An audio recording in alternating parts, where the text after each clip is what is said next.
Afternoon, everybody. Oh my goodness. Wow, what a beautiful day. God is good all the time. And all the time, God is good. Just got back here in the car. The preliminary hearing for Kevin Seelinger is over with. The state presented evidence today.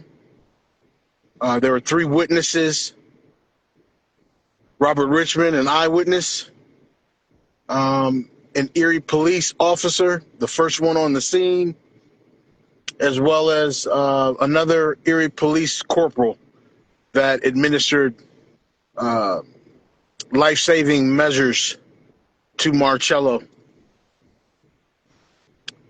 Uh, the defense just really should have stayed at home today. It appears that we have a real solid case. It just let out just a couple minutes ago.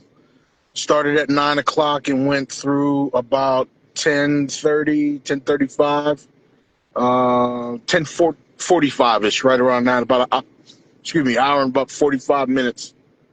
And the defense had some closing arguments that didn't make any sense whatsoever.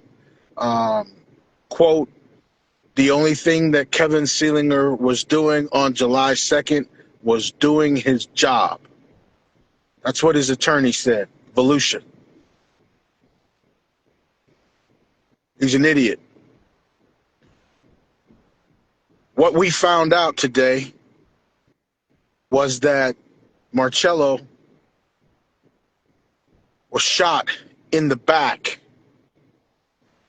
Gunshot wound to the back, entrance in his back, exited the chest, punctured his lung, shot two other times from back to front, exited from the front. What Robert Richmond testified to was that the car was actually moving.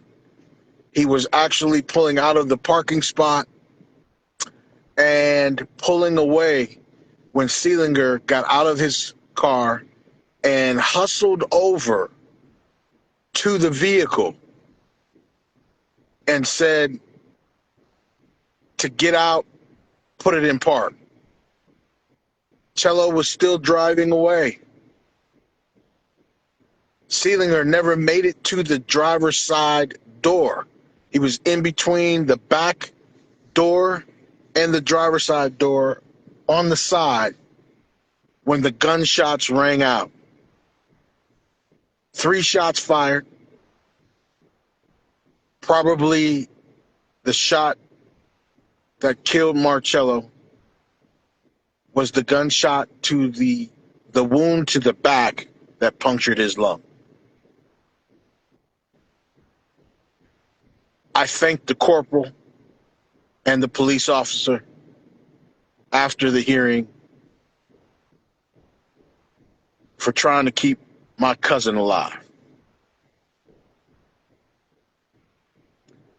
We prayed before the court hearing today, and we prayed afterwards. And I am happy to announce to everybody that our efforts of advocacy have paid off, and the DA did a damn good job today.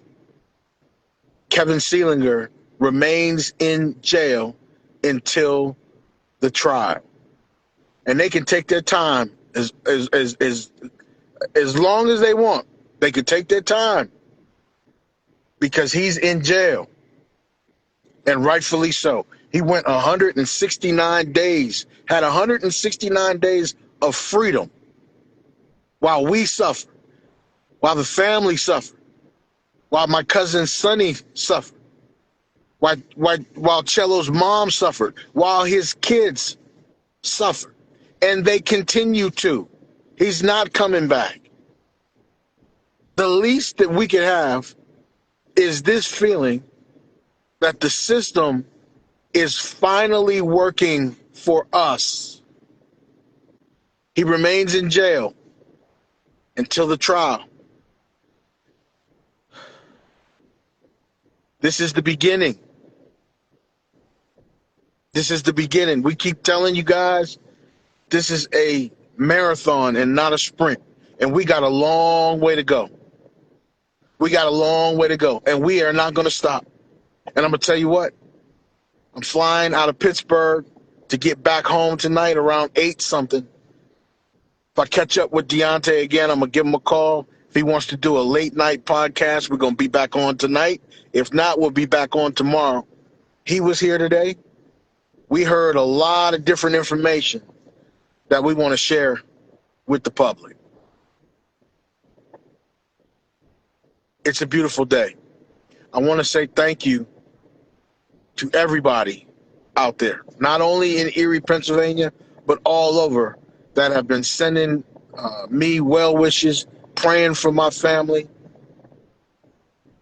hashtagging Justice for Cello, supporting the cause.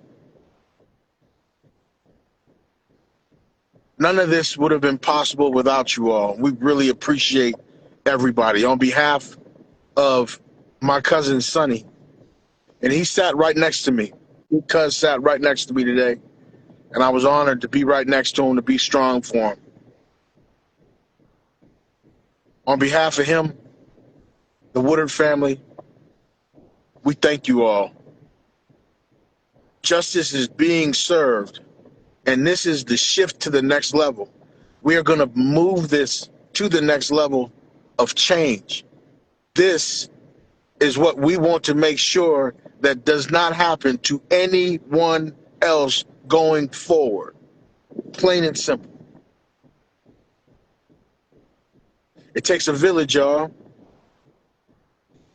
I hopped off the porch along with Malcolm and Cindy Triber and Jerry Roberts and Terry Roberts and Deontay Cooley and Michelle Dovershaw and Rock and Jared.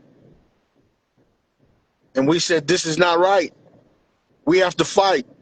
If not us, then who? And there's a whole clan of other people that have fought along with us and went to these city council meetings, county council meetings, and fought for Justice for Cello. We appreciate all of y'all. I got to meet Mimi O'Connor and her husband today, who's been at every single one of these meetings and spoke wonderful words. I call them Mimi-isms. She's just wonderful. There's so much support. Diversity for Justice for Cello. This is what it took for us to get where we're at today. Check me out later on tonight or tomorrow. Me and Deontay will be back with episode 59 of Etcetera with the Woodards, and we're going to break the whole thing down for y'all. But I couldn't wait till I got back home. I'm in the car right now, and the courthouse is right there, and I wanted to go live and pass on the great news to y'all that Kevin Seelinger remains in jail. Reporting live from the Erie County Courthouse, this is Craig Woodard for Etcetera with the Woodards. I'll talk to you guys later. Thank you guys. Love you.